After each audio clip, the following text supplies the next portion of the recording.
Hello everybody and welcome back. Now before we continue to the next section, I just want to show you a simple tool that you can download from GitHub which you can use in order to automate the process of creating the evil twin access point.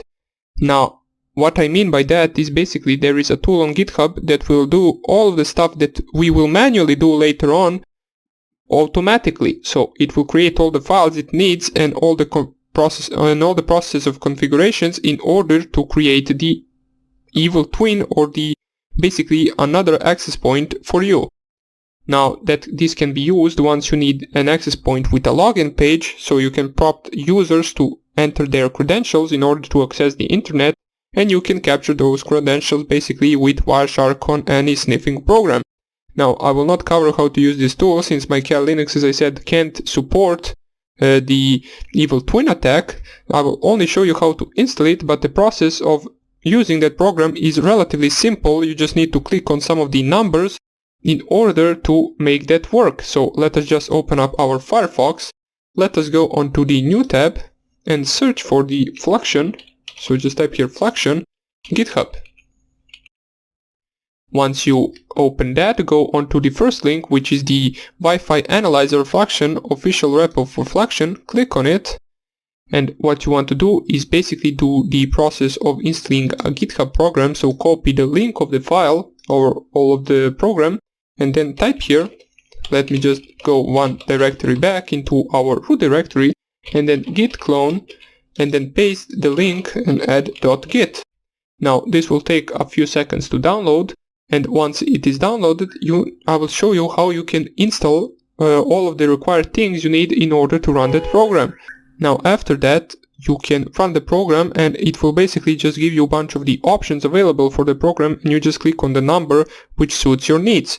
It is very simple to use, so we will not cover the entire program, mostly because I can't really run it on my Kali Linux environment. So let me just see, there we have the folder Fluxion, so change your directory to it, and once you do that you can list the files that it has in that directory, and you can see there is a program called fluxion.sh. Now before we run this program we need to perform the process of installation, which we can find in the install subdirectory of our Fluxion directory. So just change directory to install, list all the files, and you will see a file called install.sh. Now, in order to run this file, we need to type here bash and then install, and then basically just bash install.sh. Now, once we run that, it will basically download all the needed files that we need in order to run this program.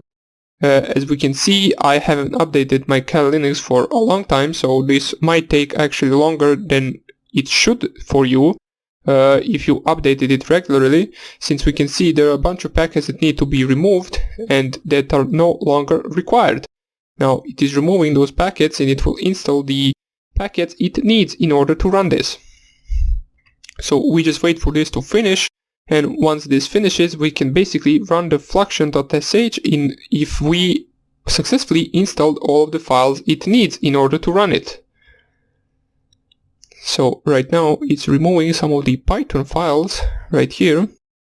Basically I believe those are the outdated versions, and it will basically install the newer versions after it removes all of these older ones.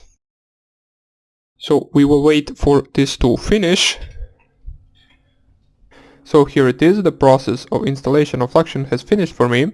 As we can see right here, it had to install several things in order to make this program work. Now, it probably took a lot faster for you to finish this, since I had a bunch of packets that should have been installed on my Kali Linux machine. But once this finishes, you're basically good to go, and we can just see the back one directory. Let me just clear the screen and type ls once again. And all you need to do right now is basically run the fluxion.sh. So we do that with bash fluxion.sh, and you can see that it will perform a checklist of all the programs that it has to have in order to create the program. Now we saw that all the programs were already installed with the OK mark, and now right now the first question it asks right here is select your language. So you select any language you want. And for me, right now, it will not be able to proceed since it says there are no wireless cards. Now, for you, if you have a wireless card, you can just follow the simple steps that this program takes in order to create a fake access point with the captive portal. Basically, it automates the entire process. You do not need to do anything else except choose for the wireless access point, and you will be good to go. We will do this manual process. We'll do this process manually later on, probably somewhere towards the advanced section. But for now on, I just want to show you that this tool exists and you can use it if you want to, or basically if your wireless card supports it.